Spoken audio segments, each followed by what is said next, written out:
มื่อนี้ก็สิมารีวิวถนนตัดใหม่จากทางเลขที่13มาหาบ้านพระธาตุโพนหรือวัดพระธาตุโพนสถานที่ท่องเที่ยวอันสำคัญของแขวงสวรรณเขตเนาะอยู่ที่เมืองชัยภูทองอันนี้ก็แม่นภาคส่วนของรัฐเพิ่นลงมาเฮ็ดเนาะเดี๋ยวเฮาสิพาไปเบิ่งว่ามันสิเป็นแนวใดเนาะอันนี้แม่นจุดเริ่มต้นอยู่ที่บ้านศรีสว่างเหนือหรือบ้านปลาไหลเนาะเริ่มจากบ้านปลาไหลเมืองชัยภูทองแขวงสวรรณเขตบายดีสวัสดีเนาะพ่อแม่พี่น้องอยู่กับพ่อบ้านมื้อนี้พ่อบ้านก็สิมารีวิวถนนไปพระธาตุโพนเนาะที่เฮ็ดใหม่นะที่ทะลุไปบ้านโพนเนาะไปทางพระธาตุโพนเนาะมาเบิ่งว่าเป็นจังได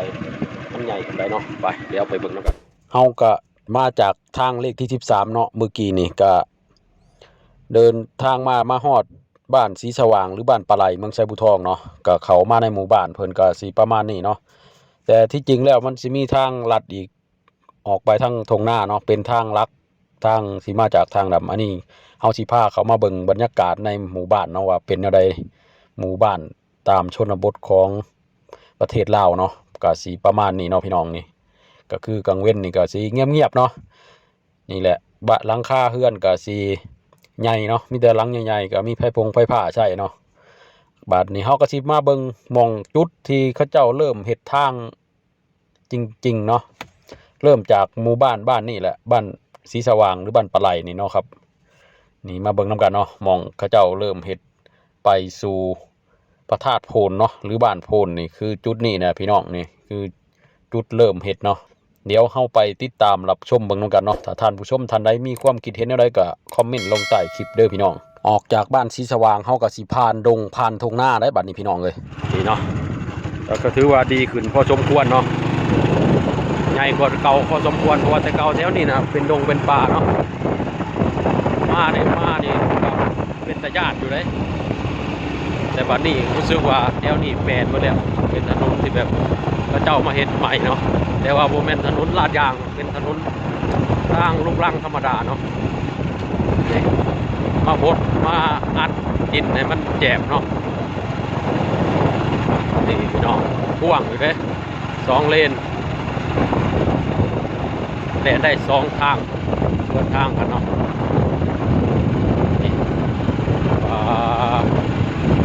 มาปีนี้ก็มาเบิ่งถนนแถวใกล้ๆบ้านนี่ก็ถือว่ามีหลายเส้นหลายสายเกิดขึ้นเนาะก็ถือว่าการพัฒนาก็เริ่มไปในระดับหนึ่งเนาะก็ยังดีก็ยังมีการพัวแปลงบำรุงรักษาถนนหรือพัฒนาเพิ่มเติมขึ้นมาให้ได้เป็นแบบนี้อีกเนาะเมื่อก่อนโอ้ยแถวนี้เป็นป่าดงดิบมาอะไรเนาะ10 ปีที่แล้วอันนี้ฮะก็เห็นไปบนหน้านี่มั้งนี่เห็นไปยังพอท่านได้ถึง2 เดือนแต่ว่ามันก็เสียอย่างก็คือแบบยามแรกมันก็สิมีกี่ฝุ่นเนาะแต่รถแล่นไวย่ามหน้าฝนกับบู๊กันว่ามันสิลื่นเป็นปาดเนาะก็ต้องเบิ่งกันต่อไปเนาะพี่น้องมันเป็นอะไรกับถนนดีประเทศลาวส่วนร้ายก็สิเป็นประมาณนี้ได้สำนีก็ถือว่าดีเนาะได้สำนีก็ถือว่าดีสมควรแล้วเพราะจากเมื่อก่อนกับถนนทางก็แค่รถแล่นได้รถไถแล่นได้เนาะแค่นั้นแหละนี่นะรถเจ้าก็ยังอยู่ได้ดีเนาะรถที่เขาเจ้าเห็นทาง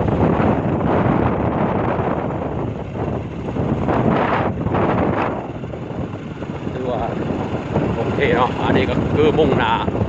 สู่ทางบ้านดงบักไฟแล้วก็ไปบ้านโพนธาตุบ้านพระธาตุโพนเนาะเดี๋ยวนี้ที่ว่าดีเลย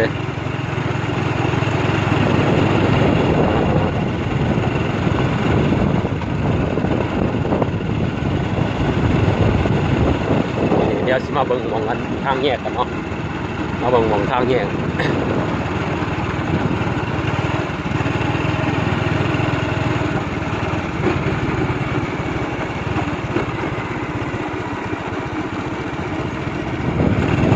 มันโอ้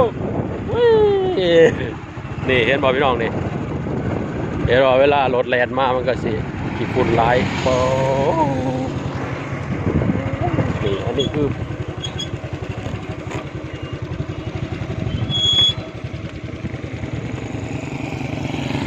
ไปแล้วอันนี้คือทางแยกไปบ้านโพนเนาะแล้วอันนี้คือไปทางนี้ก็คือไปทางเขาบ้านดงไผ่เนาะอันนี้คือตัดใหม่แล้วก็แลนลงทงนายางลงมาทงนายางบ้านโพนเลยแหละอันนี้คือตัดใหม่เนาะก็มีความสะดวกสบายเมื่อก่อนแถวนี้โอ้ยมีหยังเป็นป่าโอ้นี่คือความเปลี่ยนแปลงและการพัฒนาของประเทศลาวมันก็ไปเรื่อยๆเนาะพี่น้องมันอาจจะบ่ตัวถึงแต่ว่าก็ต้องใช้เวลาเนาะนี่อันนี้คือทางเขาบ้านดงไผ่บ้าน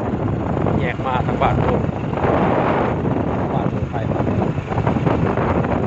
ระมาณนี้เนาะมานี่ก็ไต่ชลประทานเนาะชลประทานบ้านดงไผ่เห็นว่ากาใหญ่พอสมควรเด้อ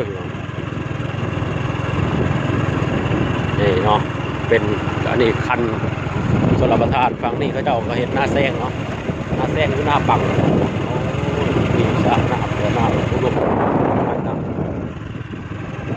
เนาะ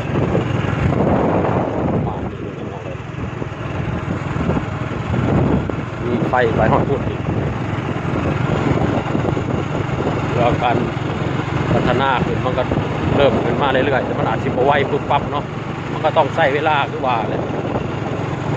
โอเคเนาะพี่น้องสำหรับคลิปนี้ผมก็ขอจบไว้เพียงเท่านี้เนาะไว้เจอกัน